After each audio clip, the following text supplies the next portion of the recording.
for your area. Then we have a little break over into Seal Beach, Westminster, Cypress, out towards Garden Grove area, Fountain Valley. You're in there too. Just on the outskirts of that. And rainfall. Oh, this is big. Over into areas of Rancho Cucamonga, Upland. You're getting some heavy amounts of rain. Probably Ontario. You're in there too.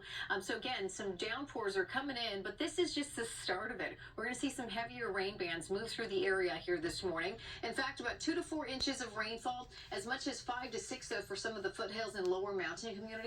You get down to the basin and it could be right around 1 to 3 inches of rainfall. So there are flood watches in effect, and also now flood advisories for Ventura and also Los Angeles County communities just because of urban flooding as a potential. Snow for our local mountains, 2 to 3 feet. At lower elevations, you might get a couple of inches too. So the grapevine will be in today.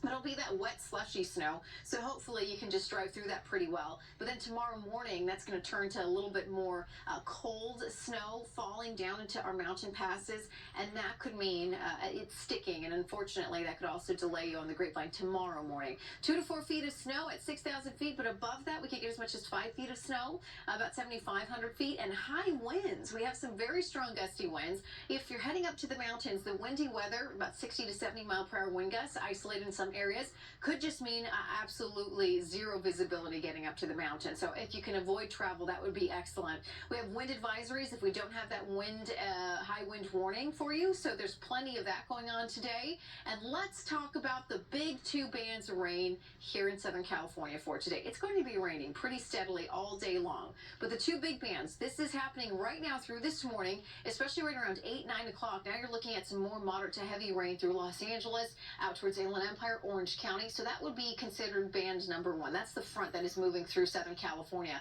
because the core of the low is getting close towards us. Then there's a secondary one coming in, and this one is going to be providing us with some more downpours, and this has the potential of bringing with it some lightning. Look at all those cells, all that curvature there, all these little comma curves. That is kind of concerning, only because we could get some downbursting winds out of that, depending on the rotation. But yes, thunderstorms would not be out of the question later on this evening, so it might be quite the show. That's band number 2. Let's talk about band number 3, but that doesn't happen until tomorrow. And this one's coming on in as we're heading into, it looks like, right around 10:30 in the morning tomorrow. Some more moderate rainfall happening by that point. Now, it is going to be on and off.